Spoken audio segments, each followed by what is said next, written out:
नमस्कार, मेरा नाम है राजीव कुमार बजाज यानी आरकेबी और आप देख रहे हैं मुझको एडवोकेट प्रदीप नंबियार जी के साथ। प्रदीप जी नमस्कार। नमस्कार सर, नमस्कार। और प्रदीप जी और मैं हम दोनों कहाँ हैं? नेशन नाउ पर। नेशन नाउ हमेशा आपके साथ, हमेशा आपके साथ। आप सबको जय हिंद, जय महाराष्ट्र, जय भवानी, जय शिवाजी, वंदे मातरम। वंदे मातरम। जय सिया राम, हर हर महादेव, हर हर महादेव। अस्सलाम वालेकुम, सत श्री अकाल, गुड इवनिंग, शलोम, हुजूरी, जाम्बो, ni hao. Everybody, welcome to the show. Pradeep ji, so lots and lots of new developments. Is Varun Gandhi going to be joining Congress? I don't know whether he is or not.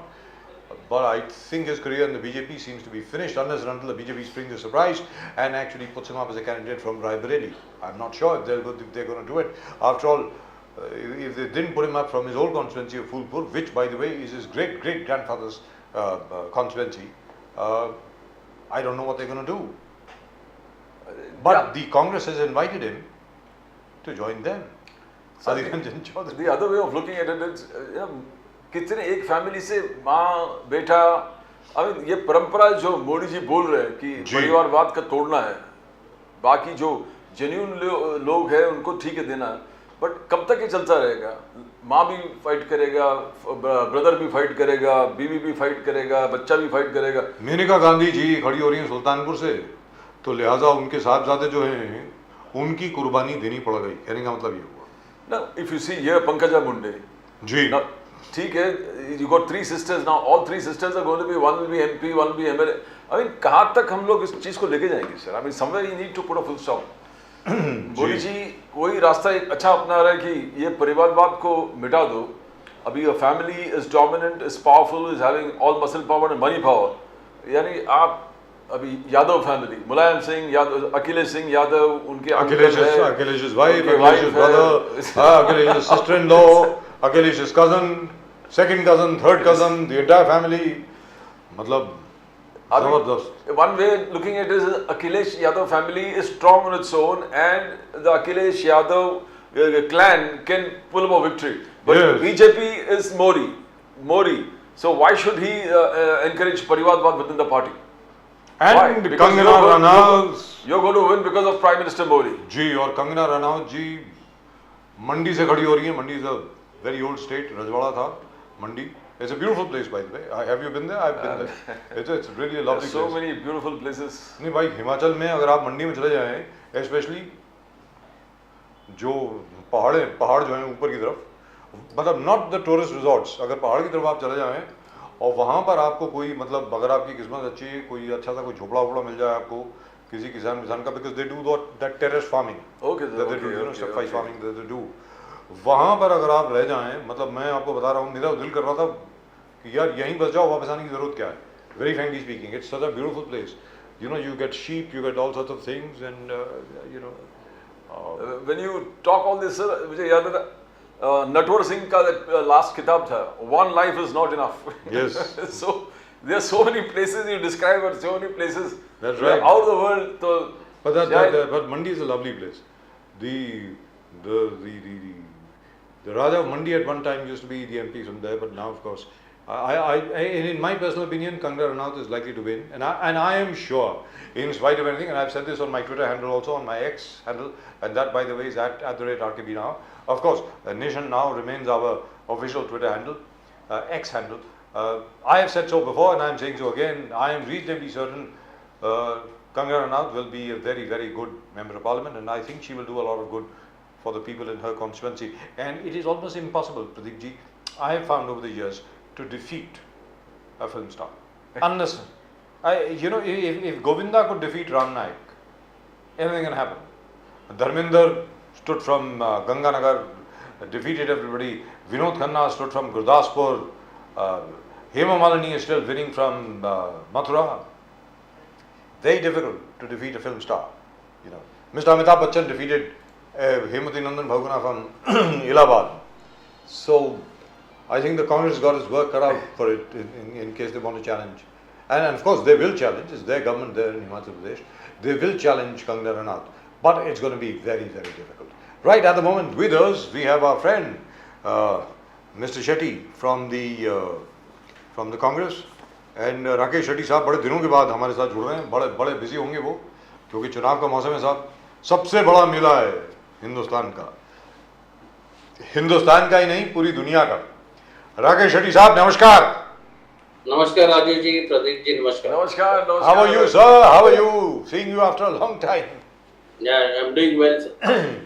तो राकेश शेट्टी साहब, अरविंद केजरीवाल साहब jail में हैं, हेमंत सोरेन साहब jail में हैं, Sanjay Singh ji jail में हैं, अपने मनीष सिसोदिया साहब जेल में हैं, सत्येंद्र जैन जी जेल में हैं।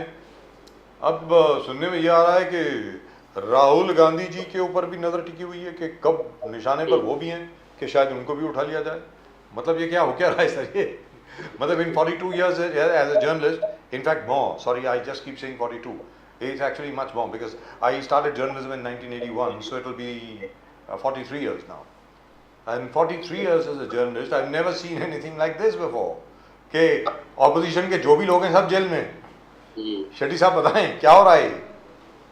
आम आदमी पार्टी ने अगर भारतीय जनता पार्टी से अलायंस कर लिया होता जी, तो ये लोग को सब पाक साफ करके सब लोग अपने घर पे रहते, क्योंकि ये लोग ने भारतीय जनता पार्टी के साथ अलायंस नहीं किया।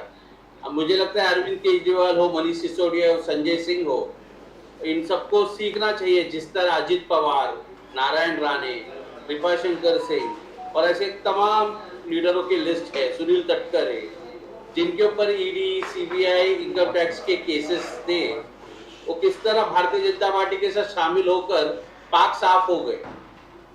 तो ये तो पूरा दुनिया देख रहा है, पूरा देश देख रहा है। और आज आप देख रहे हैं कि दिल्ली की जनता, जिन्होंने 7-7 लोकसभा का सीट भारतीय जनता पार्टी को दिया था जी, आज आम आदमी पार्टी और कांग्रेस के कार्यकर्ता दिल्ली में सड़क पे है और उन्होंने आज दिल्ली के लोगों को एकजुट कर दिया है।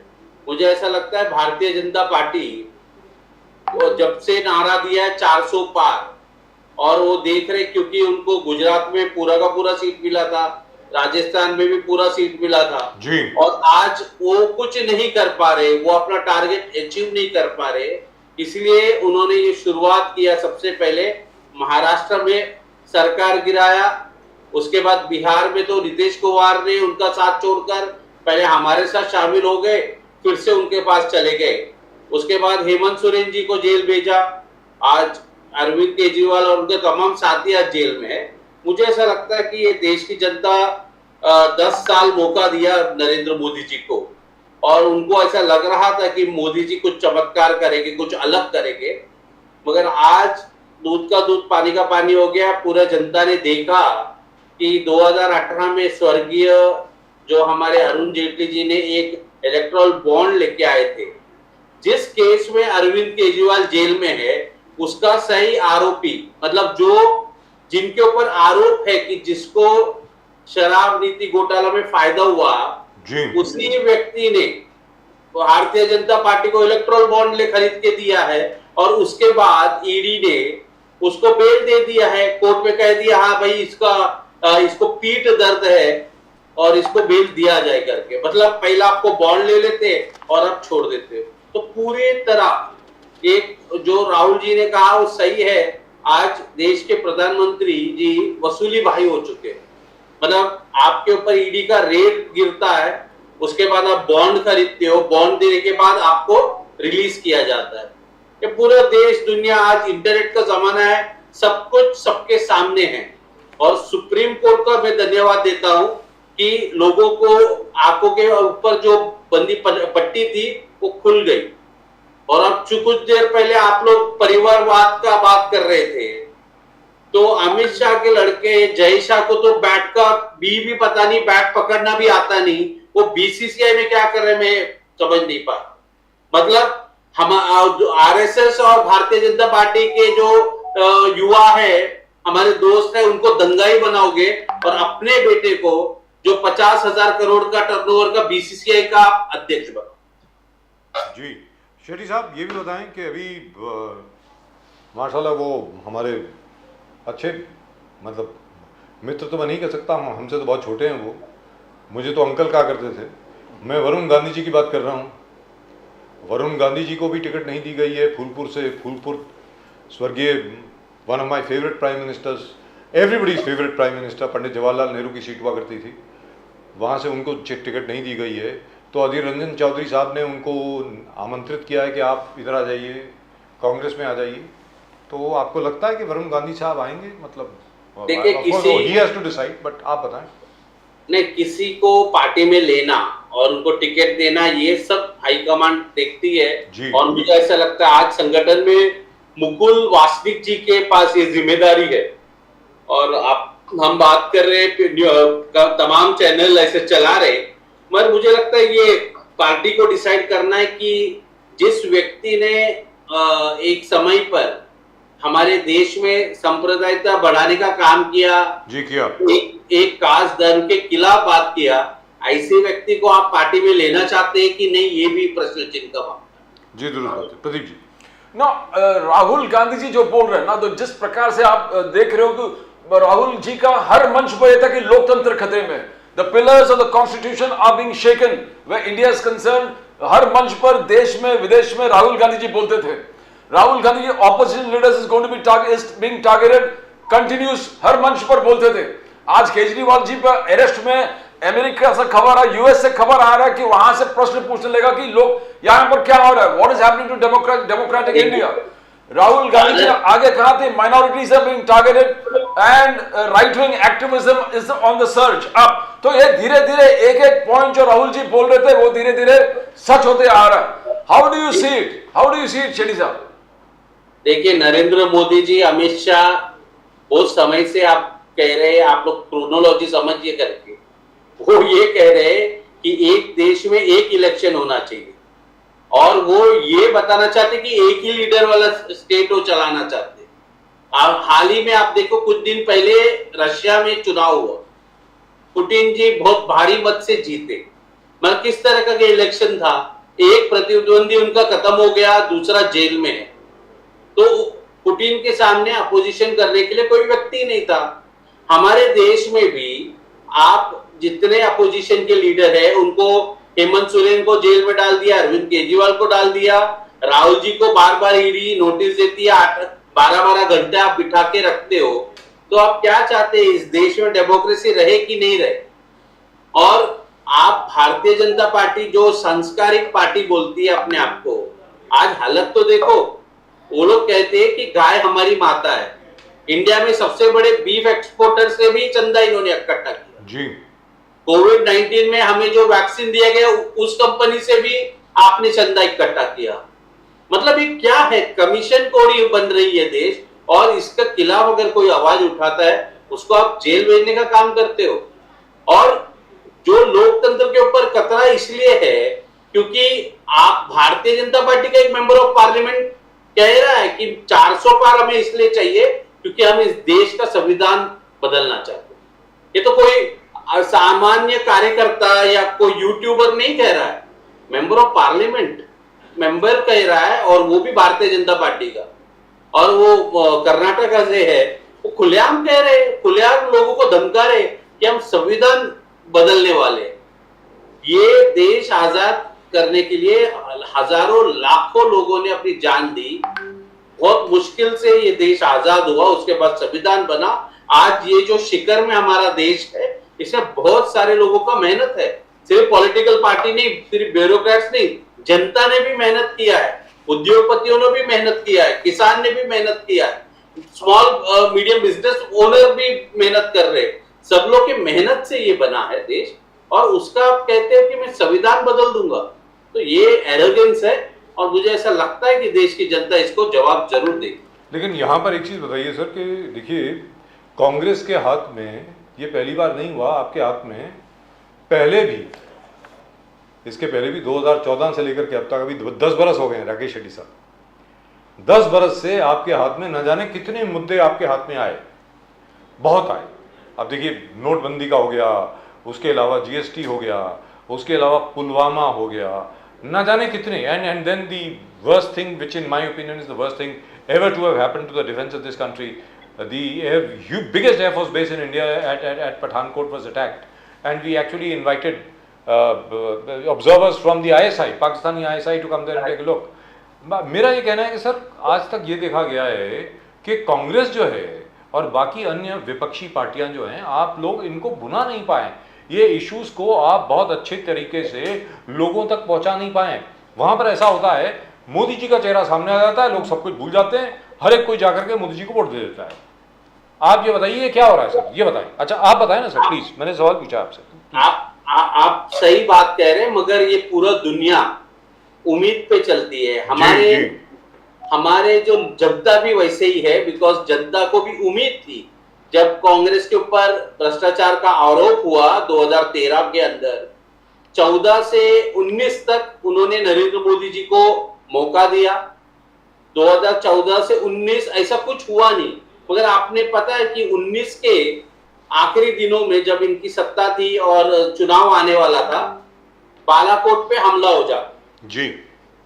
जब हमला होता है तो देश के प्रधानमंत्री का वो फेलियर है, क्योंकि आपने हमारे आर्मी जवानों के लिए हेलीकॉप्टर रिक्वेस्ट किया था, आप लोग ने ड्रॉप नहीं दिया, जिसके कारण वहां पे 27 जवानों की जान गई।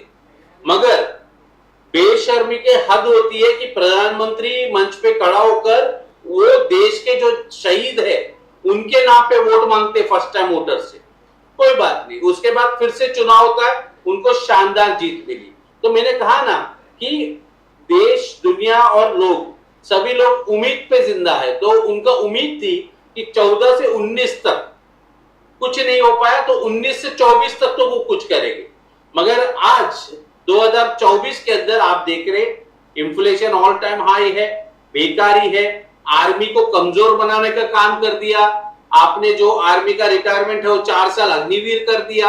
आज लेह लद्दाख में वो हमारे एक सोनम वांगचुक, डॉक्टर सोनम वांगचुक थी, वहां पे अंचल Today is the 21st day of his fast. और उनका कहना है कि 4,500 स्क्वायर किलोमीटर, आप इमेजिन करिए राजीव जी, Pradeep ji, 4,500 square kilometre Chinese ने एक्वायर कर लिया है। और इधर प्रधानमंत्री ये कहते हैं कि कोई अंदर नहीं आया। तो ये सारे मुद्दे आज 10 साल में इट्स आई ओपनर, लोगों का आंख खुल चुकी है। और वो जब 2024 में देखोगे कि जो भी है जनता देख रही है, समझ रही है, और जो मौका भी देना था भारतीय जनता पार्टी का माने तो वो प्रधानमंत्री हमारे डॉक्टर मनमोहन सिंह को बहुत ही कमजोर प्रधानमंत्री कहते थे जी। उनको भी जनता ने तो 10 साल दिया, तो नरेंद्र मोदी जी को भी 10 साल का मौका मिला। मगर अब बस लोग उठ चुके हैं, नॉर्थ से, जम्मू कश्मीर से लेके कन्याकुमारी हो या गुजरात से लेके मणिपुर हो, इनका शासन लोगों ने देख लिया। मतलब आज विज्ञापन आप चला लो कि एक फोन कॉल पे मोदी जी ने वॉर रुकवा दी रशिया और यूक्रेन का, और इन्हीं का That was very silly. I don't know why they did that. Who's advising? और बच्चों का लाइव कमेंट है कि इन्होंने कोई मदद नहीं, कोई सर अगर करवाई भी हो, नहीं। सर मैं अपने दर्शकों के सामने एक और बात रखना चाहता हूँ। Such a thing has happened in the past also. Doctor Manmohan Singh ने भी करवाया है। कॉन्फ्लिक्ट जोन से हमारे खुद के C-17 ग्लोब मास्टर गए हैं, C-130 हर्क्यूलीज एयरक्राफ्ट गए, they have rescued so many people. उसको आज तक कभी किसी ने अपनी पीठ नहीं थपथपाई। This has happened in Iraq. This has happened on so many occasions when the Congress government was there. Kuwait से अपने लोगों को लेके आ गए। सर इराक में हुआ ड्यूरिंग द ईरान-इराक वॉर हुआ, during the time when Mr. Rajiv Gandhi was the Prime Minister, it happened even at that time. But nobody talks about it like this. Now, come on, this is not done. Now, this is where, listen, I think Mr. Modi is a very good Prime Minister. That is my opinion. But there are certain things about Mr. Modi which reflect perhaps a very small town mentality. मतलब sir कई चीजें ऐसी होती हैं जिनका ढिंडोरा नहीं पीटा जाता, जिनके बारे में आप नहीं बोलते, चुपचाप रहते हैं। ये सरकार की मर्यादा है। That's what I think. That is my opinion. But what I want to know from you, sir, is Rahul Gandhi जी को लेकर के अब जा करके एक मेच्योरिटी आई है लोगों में। मैं राहुल गांधी की बात नहीं कर रहा, मैं ये नहीं कह रहा कि राहुल गांधी में मेच्योरिटी आई है। लोगों की विचारधारा में एक इवोल्यूशन हुई है राहुल गांधी जी को देखते हुए। उस विषय में आप क्या कहेंगे राकेश रेड्डी साहब? देखिए आप सही कह रहे हैं, क्योंकि जब हजारों करोड़ रुपया एक व्यक्ति का नाम खराब करने के लिए लगाया गया होगा जी। मीडिया और सोशल मीडिया के द्वारा। मैंने आपके शो में शायद पहले भी कहा कि आप याद करिए 2004 से 2012 तक मुझे लगता है कि राहुल जी को मोस्ट एलिजिबल बैचलर का टैग पे मीडिया बात करती। अचानक से पूरा ट्विस्ट आ जाता है जब बट्टा पासोन का जो मुद्दा है जी। वहां पे राहुल जी जाते और वहां पे किसानों के साथ बैठते। सरकार उनको मुआवजा बहुत कम देती है क्योंकि पुराना लैंड एक्विजिशन बिल था। जी जी जी। और उसके बाद राहुल जी उनको वादा करते हैं, मनमोहन सिंह के पास आते हैं और उसके बाद एक कैबिनेट मीटिंग में एक रेजोल्यूशन पास किया जाता है और उसको पार्लियामेंट में पास करते, न्यू लैंड एक्विजिशन बिल, जिसमें आज किसानों को 4 गुना ज्यादा पैसा, मतलब मार्केट वैल्यू का 4 गुना मिलता है। और अगर 70% किसान तैयार है तो ही आपको वहां पे डेवलपमेंट आप कर सकते हैं। आज भारतीय जनता पार्टी ने क्या कर दिया, ये पॉलिसी को भी चेंज कर दिया।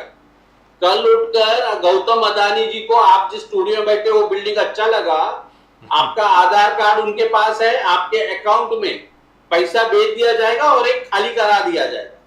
और ऐसे में हवा में बात नहीं कर रहा हूं, हरियाणा में ऐसे किसानों के साथ हो चुका है। तो ये जो लैंड एक्विजिशन बिल है, इसका जब वकालत राहुल जी ने किया तब क्रोनी कैपिटलिस्ट को ये मालूम पड़ा कि राहुल जी हमारे काम के आदमी नहीं है, ये वेलफेयर स्टेट की बात करते हैं, किसानों की बात करते हैं। इसका मतलब ये है कि अगर ये सत्ता में आते तो हमें जो जमीन चाहिए, केंद्र सरकार के पास करोड़ों अरबों रुपए की जमीन है, वो हम जो लेना चाहते हैं वो नहीं ले पाएंगे। इसलिए खर्चा कर किया जाता है, पैसा लगाया जाता है और मीडिया और सोशल मीडिया के द्वारा उद्योगपतियों ने राहुल जी को पप्पू का टैग देने का काम करते हैं। मगर आपको मैं बताता हूं, ये राहुल गांधी डबल डिग्री विदेश से पढ़ के आए हैं, मामूली व्यक्ति नहीं है। ये पंडित जवाहरलाल नेहरू का नातू है, इंदिरा जी का पोता है, राजीव जी का बेटा है। तो इनको आप समझिए, जो लोग ये आतंकवादी इतने बड़े एलटीटी, इनसे नहीं डरते, इन नरेंद्र मोदी और Amit Shah. But you know, Shetty Saab, the biggest challenge for you is Rahul Gandhi to come back to power in 2024 is जो भारत जोड़ो नया यात्रा शुरू किया था east to west. That is maximum places Congress versus BJP, 250 सीटों में 1-to-1 टक्कर है। मध्य प्रदेश हो, उत्तर प्रदेश हो, Rajasthan, Gujarat and all this entire area belt है जहां आपका टक्कर बीजेपी 1-to-1 है 250 सीट्स में। And your victory margin, victory ratio is only 5%. ये 5% अगर आप 20 या 25% में कन्वर्ट कर सकते हो, बिकॉज यहाँ पर राहुल जी का जोड़ो यात्रा चला था, the entire east to west belt. So that is going to be the game changer. That is going to be the game changer. How do you read that? Because हम लोग जो political observers हैं, if the Congress performs and makes the ratio, victory ratio to 30%, that's the end of the entire NDA. How do you see your performance is coming in this way? See, आखिरी में प्रदीप जी, हमें पता चलना चाहिए कि जनता मालिक है और जनता जनार्दन है जी। क्या है कि आज आप कितना भी अच्छा पिक्चर का पब्लिसिटी कर लो और अगर पिक्चर में दम नहीं है तो नहीं चलेगा। उसी by the way, that is the footage. That is this morning's footage. That is the Aam Aadmi Party Congress agitation at Patel Chowk in Delhi. ये दिल्ली की फुटेज है सर, पटेल चौक पे। पटेल चौक बिल्कुल रफी मार्ग और रायसीना रोड के जंक्शन पे है। अगर for all those people who know Delhi, ये कांग्रेस और आम आदमी पार्टी के वर्कर्स हैं जिनको घसीटा जा रहा है। जी शेट्टी साहब बताएं प्लीज। तो ये जो फैसला है तो जनता को लेना है और जनता, मैंने कहा ना कि ये जो स्विंग वोट है ना सर, करीबन 12 से 14% है।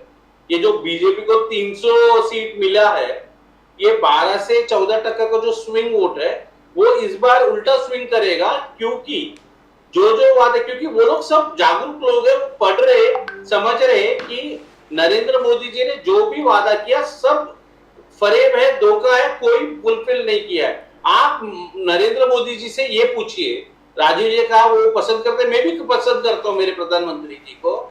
100 स्मार्ट सिटी है ना, कि एक स्मार्ट सिटी बताइए ना मुझे। और जो गांव उन्होंने दत्तक लिया था, जितने एमपी से सबको बोला था एक गांव आप एडॉप्ट करो, जी। ये तो बाकी का छोड़ दीजिए, प्रधानमंत्री जी ने जो एडॉप्ट किया है वो गांव तो बताइए, क्या वहां उसको वाईफाई लग गया क्या? वहां पे बिजली का दाम कम सर हुआ? पानी नहीं आया वहां। यही बोल रहा हूं। सर पानी नहीं आया। तो बाकी तो सब अच्छा है, प्रधानमंत्री जी अच्छे, मगर जो एडॉप्ट किया वो तो बताओ मुझे कि वो गांव का हालत क्या है। अमित शाह जी का कहना है, राकेश शेट्टी साहब, अमित शाह जी का था 10 years ऑफ ट्रांसफॉर्मेशन, 100 years, और जो बोले 2024 में जीतने के बाद मोदी साहब क्या करने वाला है वो गारंटी 100 साल का, 100 दिन का, immediately after winning, and 25 years of road map Modi साहब बना के रखे। तो इतना बड़ा प्राइम मिनिस्टर का विजन है, इतना ऑब्जेक्टिव्स एकदम क्लियर कट है, क्रिस्टल क्लियर ऑब्जेक्टिव है। जीतने के बाद 2024 में 100 दिन के अंदर क्या क्या करने वाले हैं वो लिस्ट भी लोगों के सामने उन्होंने रख दिया है। तो कैसे कैसे आपको एक बड़ा चैलेंज है शेट्टी साहब, it's a going to be a challenge. Transformation तो हुआ है सर। अमित शाह का लड़का एक लॉस मेकिंग कंपनी से बीसीसीआई का सेक्रेटरी बन गया। ट्रांसफॉर्मेशन ये है कि एक पॉलिटिकल पार्टी को 11,000 करोड़ रुपया, उनके आज सिर्फ 1.5 करोड़ है, मुझे बताइए ना, ये ट्रांसफॉर्मेशन नहीं है क्या? कोई भी पॉलिटिकल पार्टी को इतना ज्यादा चंदा कैसे आ सकता है? और जो लोग, जिन कंपनियों के ऊपर ईडी के केसेस थे, वो कम से कम 15 कंपनी ऐसे जो टॉप 30 है ना लिस्ट में, वैसे जिसके ईडी के केसेस थे और उनको इन्होंने, इनसे चंदा लिया गया। उत्तराखंड में एक टनल गिरा था सर, आपको याद होगा जी। नवयोग इंजीनियरिंग करके, उसने 55 करोड़ रुपया दिया है। उसी तरह अपने पूना में बीजीसी शिरके करके है जी, शिरके साहब। हाँ, शिरके साहब के यहाँ पे लिफ्ट गिर के हादसा हुआ है, उन्होंने दिया है। अहमदाबाद में वो तो बड़े अच्छे दोस्त हैं सर शरद पवार साहब के। हाँ बिल्कुल भूलिएगा है नहीं। जी, मतलब हमारे भी बड़े अच्छे दोस्त हैं। हाँ, मगर आज बिल्डिंग गिरने के बाद चंदा भारतीय जनता पार्टी को दिया है, जी। तो किसने दिया है वो भी तो बताना पड़ेगा ना। ट्रांसफॉर्मेशन ही है ये तो। जी। अहमदाबाद में एक फ्लाईओवर कोलैप्स हुआ था, रंजीत बिल्डकॉन करके कंपनी था सर जी। इन्होंने 9 करोड़ रुपया चंदा दिया है। मेगा इंफ्रास्ट्रक्चर का आप जानते हैं 88,000 करोड़ रुपीस का कॉन्ट्रैक्ट था डैम का, उसको बढ़ाकर 1,20,000 करोड़ किया गया। उन्होंने करीबन 1,000 करोड़ चंदा दिया है। पर उन्होंने तो आपको भी दिया है सर। मेगा कंस्ट्रक्शन वालों ने तो कांग्रेस को भी दिया, थोड़ा कांग्रेस- ज्यादा नहीं दिया, थोड़ा बहुत दिया। कांग्रेस इनको क्या देगी? ना कांग्रेस के पास ईडी है, ना कांग्रेस के पास सीबीआई है। आप भी कहते हो हमारे पास कोई राज करने का है ही नहीं, तो हमको चंदा देके लोगों को बेनिफिट क्या है? तो मैं ये पूछता हूं, अगर भारतीय जनता पार्टी का हर पूरे 10 साल में हर डिस्ट्रिक्ट में खुद का ऑफिस, खुद का 40,000 स्क्वायर फीट का बिल्डिंग, वाईफाई पूरा हाईटेक बना दिया है, और उनका जो हेडक्वार्टर है खुद अमित शाह कहते कि 500 करोड़ रुपया खर्चा करके उन्होंने बनाया, तो ये ट्रांसफॉर्मेशन नहीं है तो क्या है? आप यू कम टू एआईसीसी, आज भी कांग्रेस में देखो वही पुराना दफ्तर में हम बैठे सर डेस्क भी वही है। सर डेस्क भी वही सर, 35 साल पुराने डेस्क है। देखो अभी गया था मैं, थोड़े दिन पहले ही गया था मैं। राज किया, हमारा बिल्डिंग तैयार नहीं हो रहा है। भारतीय जनता पार्टी के हर एक डिस्ट्रिक्ट में ऑफिस तैयार हो गए, तो जी। ट्रांसफॉर्मेशन है तो क्या? तो मैं ये कहना चाहता हूँ कि आज जो लोग हैं वो समझ रहे जी। और ये हम कितना भी अपना पब्लिसिटी सर कर एक लो, छोटी सी बात है, sorry to break your thought process, but you explain this before. एक छोटी सी चीज है सर, वो माली को तो बोल दो जरा उनकी तनख्वाह मिल जाए सर। वो 24 अकबर रोड का जो मालिक है, उस माली है, उस बेचारी की तनख्वाह नहीं मिली अभी तक, 2-3 महीने की। उसको बोल दो कि सर वो रोजेस वगैरह लगा दे सर। इंदिरा जी के वक्त बड़े खूबसूरत हुआ करते थे, हमने देखे हैं। It used to be really beautiful, there used to be roses, dahlias, sunflowers and thing like that. अभी वहां पे कुछ नहीं, बंजर लग रहा है सर। प्लीज 24 अकबर रोड को जरा खूबसूरत बनाइए सर। कैसे बनाए आप बताइए ना। हम इलेक्शन के सामने जा रहे, हमारा बैंक अकाउंट को सीज कर दिया। हाँ, बैंक अकाउंट सीज हो गया, दिस इज नरेंद्र मोदी जी बोल रहे कि चुनाव लड़िए। अरे the grand old party doesn't have a bank account today. Yes. हमको वो माली जिसको आप बात करें उसको पगार कहां से दे? लेकिन आता है सर, वो फिर भी काम करने आता है। वो कहता है आई टॉक टू हिम, वो कहता है कि मेरे को यार वो फूलों का पैसा नहीं मिल रहा है यहाँ से। Earlier because that place used to be so full of flowers. I'm sure you've been there. 24 Akbar Road. It used to be really lovely. It used to be fantastic to go over there and sit outside. And I remember sitting with Mr. Pranab Mukherjee, who at that time, used to spend a lot of time in 24 Akbar Road, and he and I used to smoke a pipe together. So I still remember that, and we exchanged tobacco with each other. So that's what I remember. It used to be a lovely place. अभी बंजर लग रही है sir, कुछ कीजिए please. Modi guarantee shady साहब, Modi guarantee वो guarantee है. मोदी साहब का कहना है कि जहां कोई नहीं खड़ा होता वहां मोदी जी खड़े होते. पीएम किसान, जो किसान को कुछ गारंटी नहीं था तो मोदी जी खड़े हो गए, गारंटी, मोदी गारंटी. पीएम किसान सम्मान, बोले कि ओबीसी समाज को कुछ नहीं मिल रहा था, मुद्रा लोन योजना, मोदी गारंटी. मोदी जी खड़े हो गए, ओबीसी समाज को मुद्रा लोन से बेनिफिट करा दिया. विश्वकर्मा समाज, कोई गारंटी नहीं था, मोदी जी खड़े हो गए, गारंटी. विश्वकर्मा समाज को 13,000 करोड़ का बजट और अलग अलग पॉलिसीज के माध्यम से विश्वकर्मा. और जनमन, जो ट्राइबल है, आदिवासी है, जनमन, ऐसे योजनाओं से ट्राइबल को मेन स्ट्रीम में लाने का काम मोदी गारंटी ने किया, बीजेपी का कहना है. शेडी साहब, देखिए, ट्राइबल का मैं आपको बताता हूं. अभी नया सरकार आई छत्तीसगढ़ में. आप जाके छत्तीसगढ़ में देख लीजिए कि ऑलरेडी अदानी को आवंटन कर दिया है जंगल, और बहुत ही बड़े पैमाने पे वहां पे काम, झाड़ काटना शुरू है, ट्राइबल को भगाने का काम शुरू है.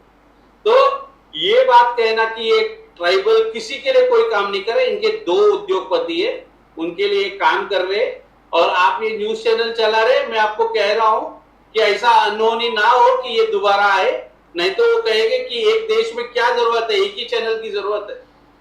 जी, we'll have to look for a new profession, sir. And unlike Pradeep ji, I am a very old man. I am too old to learn. So वो उनका ये भी पॉलिसी आ सकता है, जैसे नॉर्थ कोरिया में किम जोंग का एक ही चैनल है, वैसे ये कह दे कि मेरे दोस्त का ही चैनल चलेगा इस देश में. जी, जबरदस्त. So what do you expect now? Coming really to the end of the show.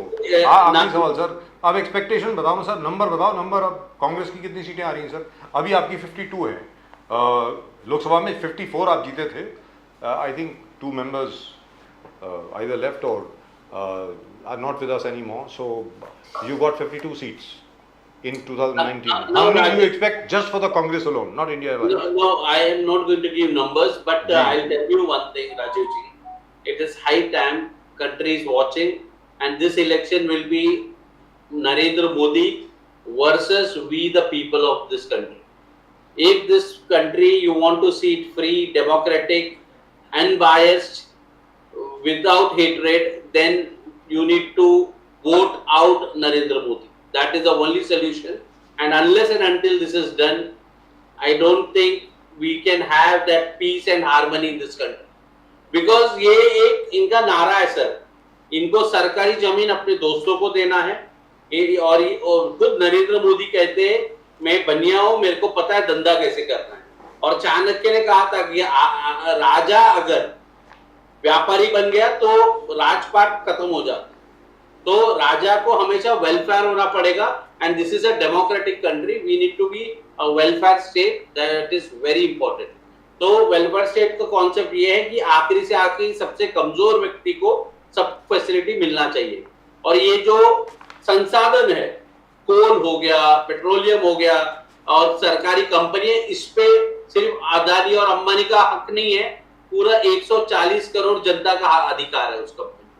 तो उसको आप लेफ्ट राइट और सेंटर बेचने का जो काम करें, इसको बंद करना चाहिए.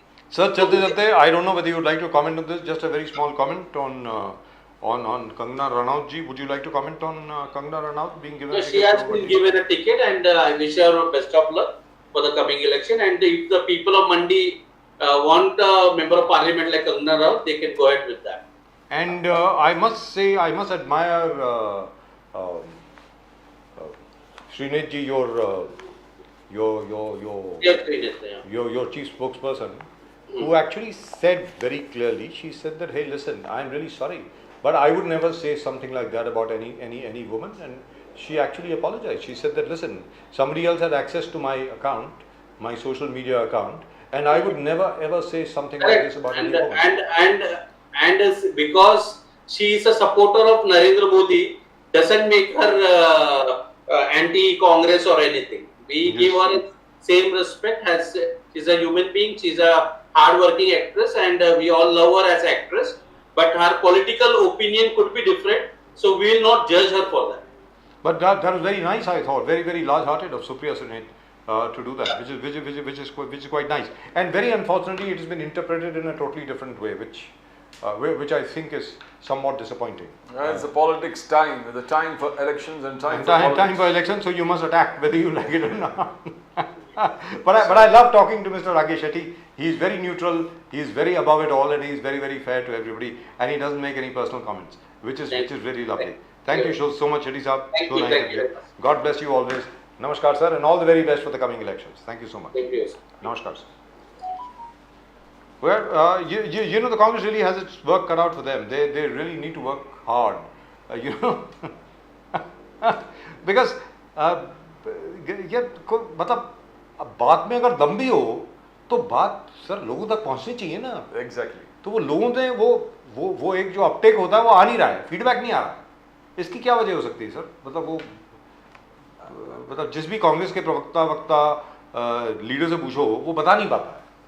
Sir, sometimes I find that एक चीज है कि this is all about the general elections is all about is the country secure, is the country in the safe hands, are they going to take on terror, is the boundaries of the country safe, are you getting a strong hand with dealing with anti-social and terrorists within the country and outside the country. तो ये बहुत सारे this is most uppermost in the thing. अब इसको छोड़ कर आप कुछ भी debate करो, people know that you know this is nothing to do with the general elections because हमें इस देश का security, इस देश का जो nationalism, राष्ट्रवाद को protect करना है, and anybody who does that, who has that vision for that, most of the people यही होता है कि general elections is all about the country in a macro, you view with a macro telescope that ये issues major है, राष्ट्रवाद, national security, development हो गए, ये एक बहुत बड़ा मुद्दा है. And over there nobody can beat Modi. Let's be very clear. वो वहाँ चीज़ पे है. सर वहाँ पे मोदी जी का कोई हाथ नहीं पकड़ सकता,